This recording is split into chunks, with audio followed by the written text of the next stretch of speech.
হচ্ছে না তাই না, তোর কথা বের করতেছি।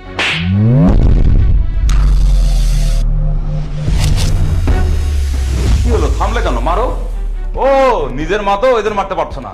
যদি আমার মা হতো তাহলে তো আরো মারতে। তোমার মা মা আর আমার মা বানের জলে ভাসে আসছে। ছি, তোকে আমার নিজের মেয়ে বলে পরিচয় দিতে লজ্জা লাগছে।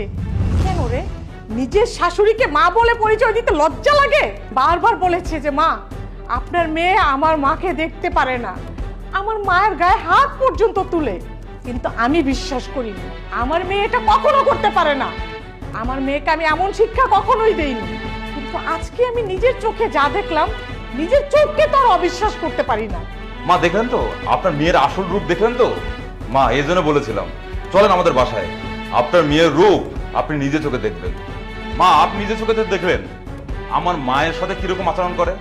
মা শুনেন, আমি যখনই প্রতিবাদ করতে যাই আমাকে ডিভোর্সের ভয় দেখায়। আমি একটা ছেলে হয়ে মায়ের সাথে এরকম খারাপ ব্যবহার কিভাবে সহ্য করি? আমার তো এই এলাকার সম্মান আছে, সম্মানের কথা চিন্তা করে আপনার মেয়েকে আমি কিছুই বলি না। থাক বাবা, তোমাকে আর কিছু বলতে হবে না, যা বলার আমি ওকে বলছি। শোন, তুই আসলে অনেক খারাপ। নয়তো শাশুড়ির গায়ে কেউ হাত তুলতে পারে? নিজের মা বলে খুব কষ্ট হচ্ছে তাই না? আর শাশুড়ি হলে তো খুব ভালো লাগতো। শাশুড়ির গায়ে যেই মেয়ে হাত তুলে সেই মেয়েকে তো আমি এরকম শিক্ষা দেইনি। তোকে আমি